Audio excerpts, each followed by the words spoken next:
بسم اللہ الرحمن الرحیم۔ حضرت موسیٰ علیہ السلام کی وفات کا واقعہ اس طرح مذکور ہے۔ حضرت ابو ہریرہ رضی اللہ عنہ فرماتے ہیں کہ جب موسیٰ علیہ السلام کی وفات کا وقت قریب آیا تو موت کا فرشتہ ان کی خدمت میں حاضر ہوا اور کہا، اجب ربو کا، اپنے پروردگار کی جانب سے پیغام اجل کو قبول فرمائیے۔ حضرت موسیٰ علیہ السلام نے اس کے تماچا رسید کر دیا جس سے اس کی آنکھ پھوٹ گئی۔ تب اس نے دربار الہی میں جا کر شکایت کی کہ تیرا بندہ موت نہیں چاہتا، اور یہ کہ اس نے میری تماچا رسید کر دیا۔ اللہ تعالیٰ کی جانب سے اس کی آنکھ پھر درست ہو گئی اور اس کو حکم ملا کہ موسیٰ علیہ السلام کے پاس دوبارہ جاؤ اور کہو کہ اللہ کا یہ ارشاد ہے کہ کسی بیل کی کمر پر تم اپنا ہاتھ رکھ دو، جس قدر بال تمہاری مٹھی میں آ جائیں گے ہم ہر ایک بال کے عوض تمہاری عمر میں 1 سال کا اضافہ کر دیں گے۔ فرشتے نے دوبارہ حاضر ہو کر حضرت موسیٰ علیہ السلام کو خدا تعالیٰ کا پیغام سنایا۔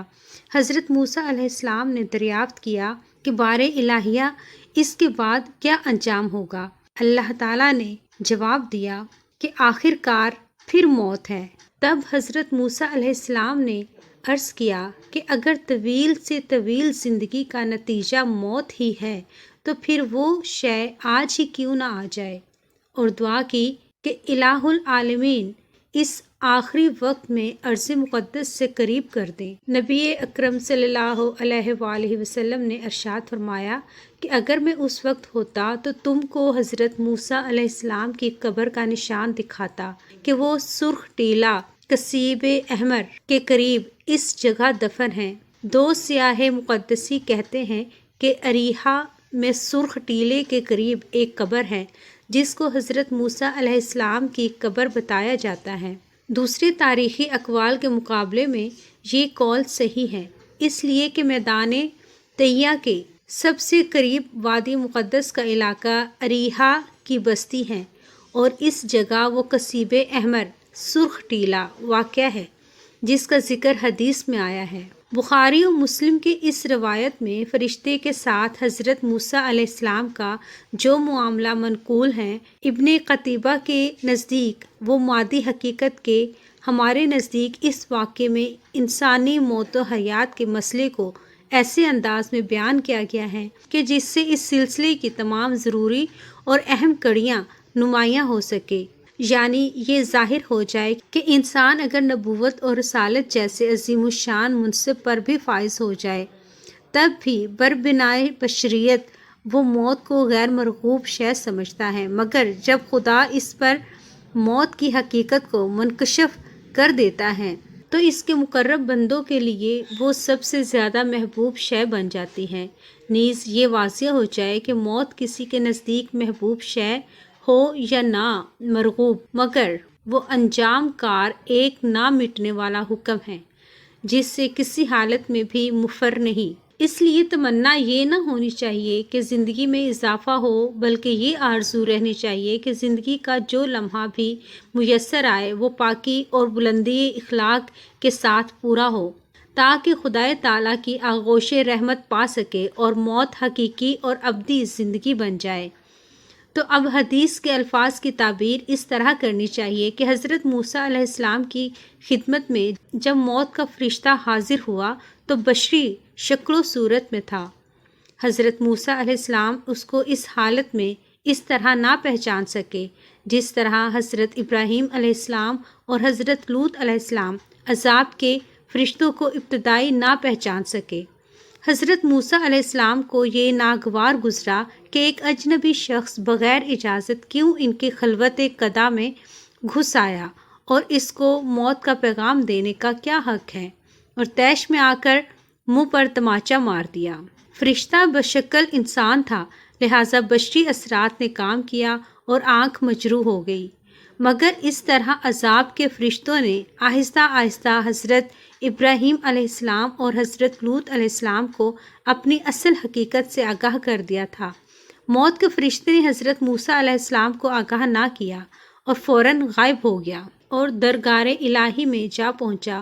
اللہ تعالیٰ نے اس کو پھر ملکوتی حیت پر واپس کر دیا اور اس طرح وہ اس عیب سے بری ہو گیا جو بشری شکل و صورت میں آنکھ مجروح ہو جانے سے پیدا ہو گیا تھا۔ فرشتہ موت نے حضرت موسیٰ علیہ السلام کے خیالات سے آشنا ہوئے بغیر خود ہی یہ سمجھ لیا کہ حضرت موسیٰ علیہ السلام موت کے نام سے خفا ہو گئے اور وہ موت نہیں چاہتے، اور دربار الہی میں جا کر یہ شکایت کر دی کہ تیرا بندہ موت نہیں چاہتا۔ خدا تعالیٰ نے فرشتے کی غلط فہمی اور حضرت موسیٰ علیہ السلام کے جلالت شان دونوں کے اظہار کے لیے یہ طریقہ اختیار فرمایا کہ دوبارہ جاؤ اور حضرت موسیٰ علیہ السلام کو جا کر ہمارا پیغام سناؤ۔ ادھر فرشتہ پیغام حاصل کر رہا تھا اور ادھر حضرت موسیٰ علیہ السلام نے اجنبی شخص کے غائب ہو جانے پر فوراً یہ محسوس کر لیا کہ در حقیقت یہ معاملہ انسانی معاملات سے جدا دوسرے عالم کا ہے۔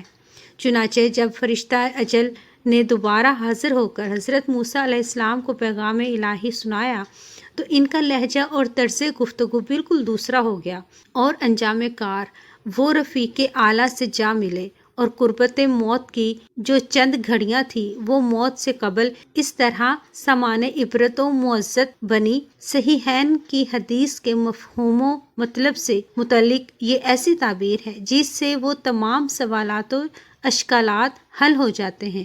جو اس سلسلے میں علماء کے درمیان میں زیر بحث آئے ہیں۔ توریت اور کتب تاریخ میں ہے کہ حضرت موسیٰ علیہ السلام کی عمر 120 سال کی ہوئی، اور حضرت ابراہیم علیہ السلام کی وفات اور حضرت موسیٰ علیہ السلام کی ولادت کے درمیان تقریباً 250 سال کا عرصہ ہے۔ تورات میں حضرت موسیٰ علیہ السلام کی وفات کا ذکر متعدد مقامات پر کیا گیا ہے۔ ان میں سے ایک جگہ مذکور ہے، اور موسیٰ موآب کے میدانوں میں سے نبو کے پہاڑوں پر پسگا کی چوٹی پر جو یریحو کے مقابل ہیں چڑھ گئے، اور خداوند نے ساری زمین جلاد سے لے کر ران تک ان کو دکھلائی، اور نفتال کا سارا ملک پچھلے سمندر تک، اور جنوب کا ملک، اور وادی اریحو جو خزانوں کا شہر ہے، اس کی وادی کا میدان صغر تک ان کو دکھایا، اور اللہ نے ان سے کہا یہی وہ ملک ہے جس کی بابت میں نے ابراہیم اور اسحاق اور یعقوب سے قسم کھا کر کہا تھا کہ اسے میں تمہاری نسل کو دوں گا۔ سو میں نے ایسا کیا کہ تو اسے اپنی آنکھوں سے دیکھ لے، پھر تو اس پار وہاں جانے نہ پائے گا۔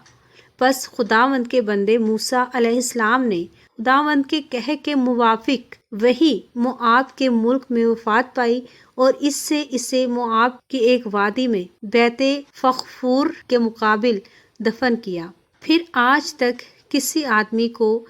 ان کی قبر معلوم نہیں، اور موسیٰ علیہ السلام اپنی وفات کے وقت 120 برس کے تھے، اور نہ ان کی آنکھ دھندلائے پائی اور نہ ان کی طبعی قوت کم ہوئی۔ جزاک اللہ۔ ویورز، اگر آپ کو میری کاوش پسند آئی ہے تو میرے چینل کو سبسکرائب کر دیں، شیئر کر دیں اور لائک کر دیں۔ ملتے ہیں ایک اور ویڈیو کے ساتھ، تب تک اللہ حافظ۔